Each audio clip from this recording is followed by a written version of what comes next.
El hombre que me crió no fue invitado a mi boda. Me acuerdo de cada detalle, como si fuera ayer. Toda mi vida crecí escuchando que mi papá biológico no podía hacerse cargo de mí, que estaba ocupado, que tenía sus propios problemas, y que por eso mi mamá se separó de él cuando yo tenía apenas 3 años.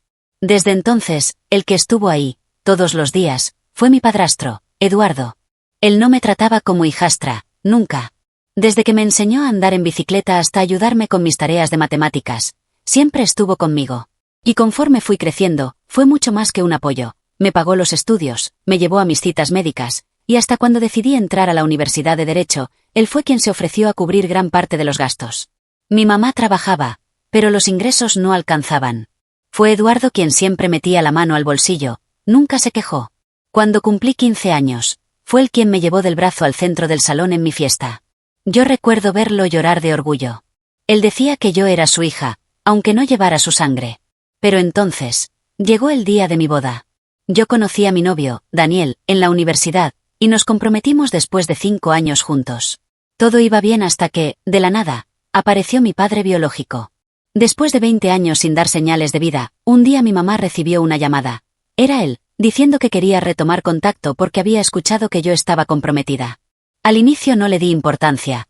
Pensé que era solo curiosidad o culpa tardía. Pero poco a poco, empezó a acercarse. Me escribía mensajes largos diciendo cuánto me extrañaba, cuánto me amaba, que siempre había querido estar, pero que las circunstancias no se lo permitieron. Yo no sabía cómo sentirme. Tenía recuerdos borrosos de él, casi ninguno en realidad. Pero confieso que una parte de mí quería escuchar esas palabras. Mi madre y Eduardo se pusieron tensos con la situación. Yo trataba de mantenerlos tranquilos, pero algo me decía que aquello iba a explotar tarde o temprano. Y explotó, cuando empezamos a planear la boda. Eduardo había ahorrado por años para darme ese regalo, pagar casi toda la ceremonia. Desde la renta del salón hasta las flores, él cubrió todo. Me decía, hija, este será uno de los días más felices de tu vida, y quiero que sea perfecto. Pero entonces, mi padre biológico comenzó a insistir. Quiero llevarte al altar, me dijo un día. Yo me quedé helada. Yo ya había hablado con Eduardo, y mi plan era claro. Él iba a ser quien me llevara. Se lo merecía, siempre estuvo conmigo. Pero mi padre biológico empezó a meter presión, y lo peor, fue que mi familia paterna, la que nunca me buscó en años, apareció también. Mis tíos, primos, hasta mis abuelos. Todos diciendo que era lo correcto que mi verdadero padre biológico fuera el que me entregara. La situación se volvió insoportable. Eduardo se mantenía en silencio, pero yo podía verlo triste. Esa mirada que nunca le había visto, la de sentirse apartado, reemplazado, invisible. Y yo terminé cometiendo un error. El error que cometí fue dejar que la presión de los demás decidiera por mí. Recuerdo el día en que le dije a Eduardo: papá, creo que voy a dejar que mi padre biológico me lleve al altar. El silencio fue tan pesado que casi me dejó sin aire. Él solo asintió. No dijo nada hiriente, no reclamó, no levantó la voz. Solo me dijo: es tu decisión, hija. Pero en sus ojos vi como algo se rompía. Los días previos a la boda fueron un desastre. Mi mamá discutía conmigo. ¿Cómo puedes hacerle esto a Eduardo? ¿Cómo? Él te ha dado todo. Yo respondía con nervios, tratando de justificarme. Es mi padre biológico, mamá. Tal vez necesito darle una oportunidad. Ella solo me miraba decepcionada. La boda estaba completamente pagada. El salón, las flores, el banquete, el vestido, todo gracias a Eduardo. Yo lo sabía, y aún así, convencida por mi familia biológica, decidí apartarlo. Incluso les dije a mis tíos paternos que él no tendría un lugar especial en la ceremonia. Lo relegué, como si fuera un invitado cualquiera. El día de la boda llegó. Yo estaba nerviosa, vestida de blanco, rodeada de damas de honor y fotógrafos. Todos me felicitaban. Y entonces, vi a mi padre biológico. Traje nuevo, sonrisa orgullosa. Era el hombre que se había perdido toda mi vida, y ahora iba a darme el brazo. Cuando comenzó la música y dimos los primeros pasos hacia el altar, miré a los invitados. Vi a mi mamá con lágrimas en los ojos, pero no eran de felicidad. Eran de impotencia. Y junto a ella, estaba Eduardo. De pie, en silencio, con la mirada baja. Ese instante, por primera vez, sentí que estaba haciendo algo terriblemente mal. Pero ya era tarde. La boda terminó, la fiesta fue un éxito, o eso creí. Hasta que, unos días después, llegó la tormenta. Eduardo pidió hablar conmigo y con mi madre. Nos sentamos en la sala, y lo vi diferente. No era el hombre cariñoso y paciente de siempre. Estaba firme, serio, frío. Hija, me dijo, yo he sido tu padre todos estos años, pero no voy a mendigar un lugar en tu vida. Tomaste tu decisión, y la respeto.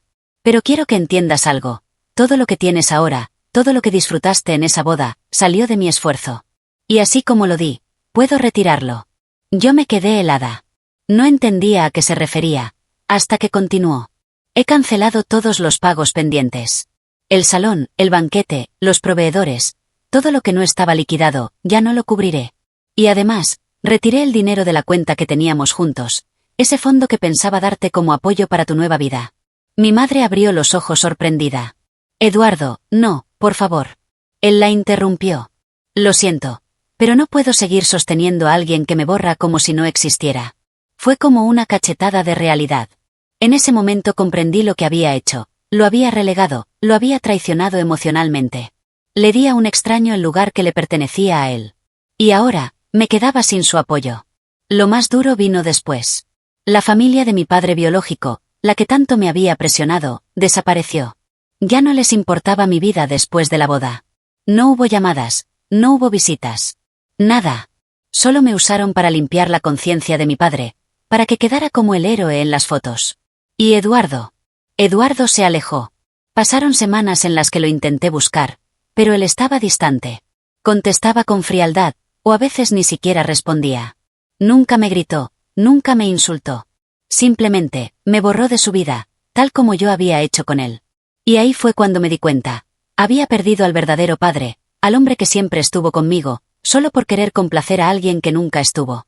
Las primeras semanas después de la boda fueron un infierno.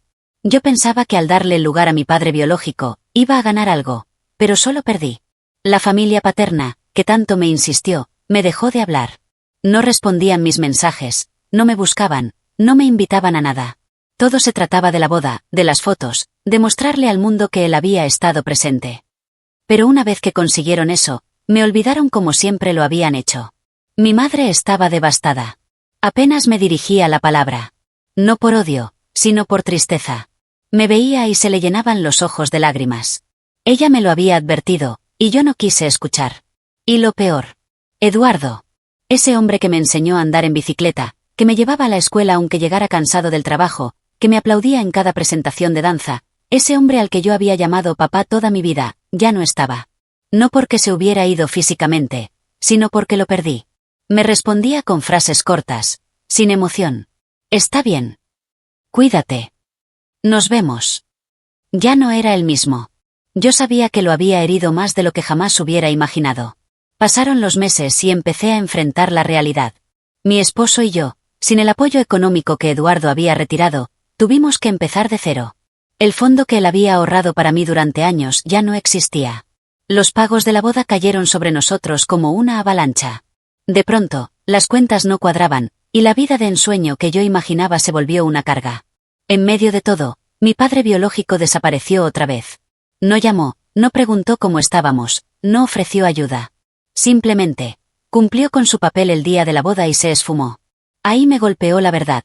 El verdadero padre nunca fue el hombre que me dio la vida, sino el que me dio su vida. Y yo lo había echado a un lado. Un día no pude más. Fui a la casa de mi madre. Eduardo estaba en el jardín, arreglando unas plantas. Me acerqué temblando, con lágrimas en los ojos. Papá, le dije, lo siento. Él levantó la mirada, tranquilo, como si hubiera estado esperando esas palabras. Hija, no me digas eso. Ya no soy tu papá. Tú elegiste quién lo era. Esas palabras me atravesaron el corazón. Me arrodillé frente a él y lloré. Te fallé, balbuceé. No supe valorarte, y ahora lo entiendo. Todo lo que hice fue por miedo a quedar mal con otros. Y al final, me quedé sola. Él guardó silencio. No me abrazó. No me rechazó. Solo me miró con una tristeza profunda. Yo nunca dejé de quererte, me dijo. Pero el amor también se cansa, hija. Y a mí se me cansó.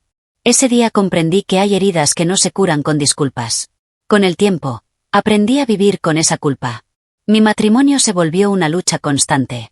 Y aunque sigo adelante, nunca dejo de pensar en que perdí a la única persona que nunca me falló. Eduardo ya no está en mi vida. Se fue lejos, rehizo su camino. A veces veo fotos del viajando, sonriendo, disfrutando de la vida. Me alegra que sea feliz, pero me duele saber que yo no estoy en esas fotos. Hoy, cuando me preguntan por mi padre, mi corazón se parte en dos. Porque tuve dos, uno que me dio la vida y otro que me la enseñó. Y por una mala decisión, me quedé sin ninguno. Destellos. Reflexión final. A veces no valoramos a quienes realmente están ahí hasta que ya es demasiado tarde. No siempre el que te da la sangre es tu familia. A veces la familia se construye con amor, y si la rompes, no siempre podrás repararla.